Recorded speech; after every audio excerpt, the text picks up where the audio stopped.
Mackenzie Dern got revenge in the main event of UFC Fight Night 247 with a third-round submission win over Amanda Ribas. While it was her first stoppage victory since 2021, it does put her back in the title conversation.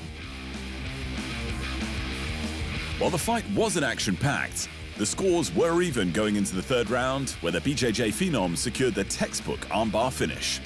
Her 10 wins and 5 stoppages are the second most in strawweight history, and her 5 submission wins is now the record. My idea isn't to go fight for the belt and then lose it fast. My idea is to get the belt, and I want to be a dominant champion, said Dern. I'm not in a rush to get there. I want to have good fights, and I want to make a statement. There's 2 good reasons why it's a good thing she's not in a rush to get in the cage with Zhang Weili. The champ is set to square off with Tatiana Suarez at UFC 312 this February, so she already has to wait. Then there's the fact that the number 6 ranked contender has losses to 3 of the top 5 contenders in Jessica Andrange and Yan Xiaonan and Amanda Lemos. A rematch with any of those could start a Mackenzie revenge tour. Mackenzie Dern earned a $50K performance bonus alongside Cesar Almeida. And fight of the night went to Roman Kopylov and Chris Curtis, which ended by knockout with just 1 second left on the clock. After more than 2 years away from the Octagon, the multiple-time UFC bantamweight champion Dominick Cruz will return this February 22 for what he says will be the final chapter of his illustrious career. Despite a career that has been plagued by injuries, the 39-year-old has already cemented himself as one of the greatest bantamweights in UFC history.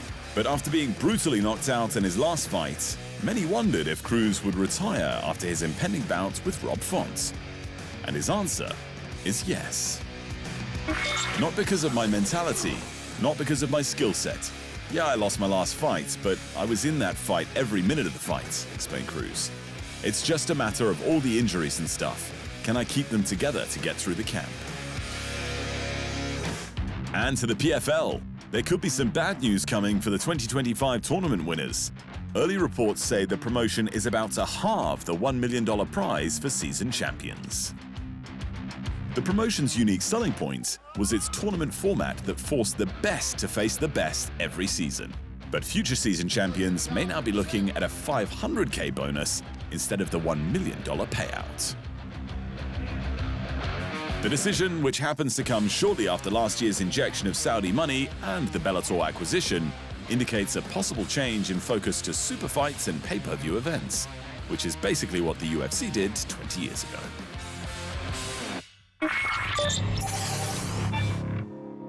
Akbar Abdullaev brought out his entire arsenal for one Fight Night 27's main event.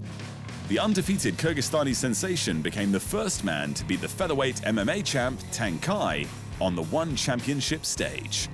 A shame he missed weight. Abdullaev showcased his dangerous striking in the first round before dominating for the next 4 with his takedowns and grappling supremacy. Despite his brilliant performance though, Abdullaev didn't walk away with the one featherweight MMA belt because he weighed in heavy, which rendered him ineligible to win the title. He didn't seem to mind though, perhaps because the belt is now vacant and he looks like the most dangerous contender in the division. In the Muay Thai co-main event, both Kulab Dam and John Lineker missed weight, so it didn't really affect the outcome at all. In the early going, the undefeated Brazilian swarmed his foe with savage punching combinations for an early knockdown. Kulab Dam weathered the storm though, and the Thai superstar took over in the final 2 rounds with suffocating forward pressure and a ruthless body attack. By round 3, Kulab Dam was picking the former MMA champ apart. Lineker's gas tank was quickly emptying, so the Thai fighter attacked the body of the Hands of Stone, which was clearly not made of the same stuff.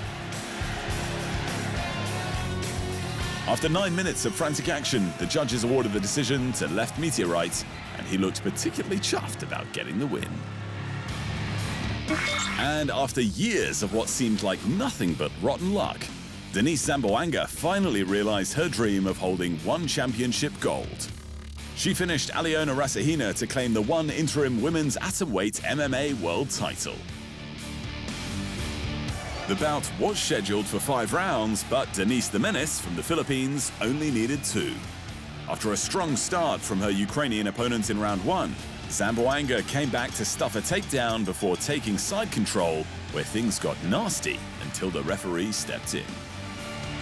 With the victory, Zamboanga scored a slew of extra accolades, including the interim strap, a $50K performance bonus, and the right to be called the first Filipina in history to win an MMA world title. And the knockouts of the night came by the way of Luke Lisi.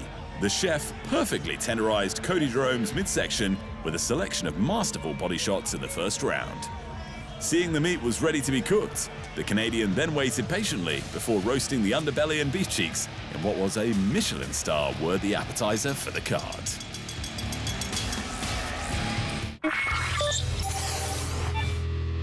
Total Combat joins the Brave Combat Federation at the Khalifa Sports City Stadium in Bahrain for this bout in the lightweight division.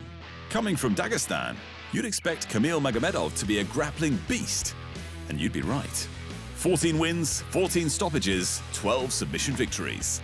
Syed Murtaza Sadat is undefeated and he holds a 100% finishing rate, but he's only had 4 fights. Chokes, 4 guillotines, 2 arm triangles and 2 triangles, which shows just how dangerous he is with a multitude of submissions.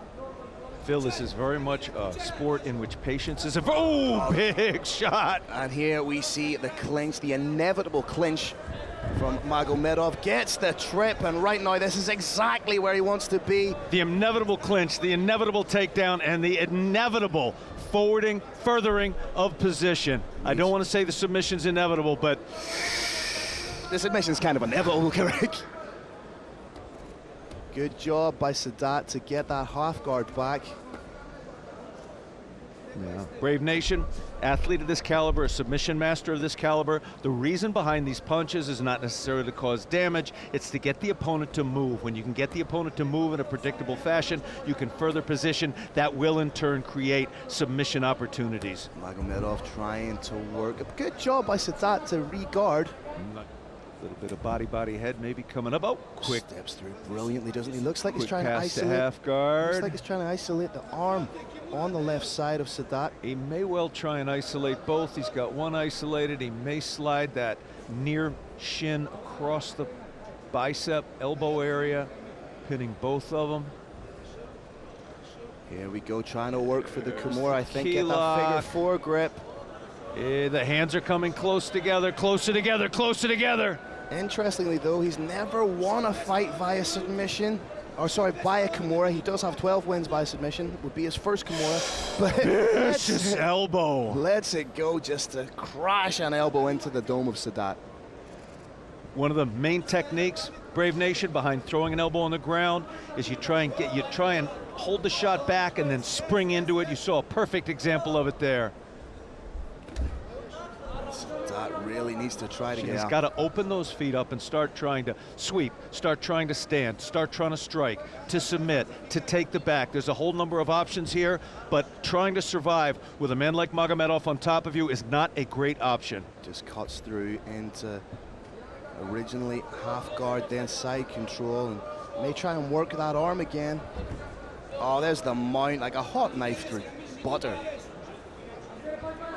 Brave Nation, what you're seeing here is danger being applied from so many different directions. There's positional danger.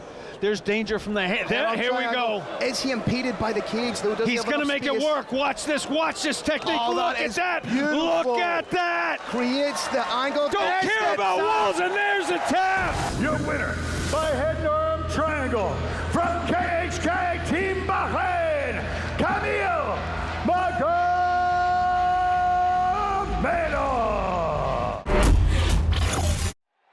Thanks for watching, and remember, if you want more fight sports in your life, just hit the subscribe button.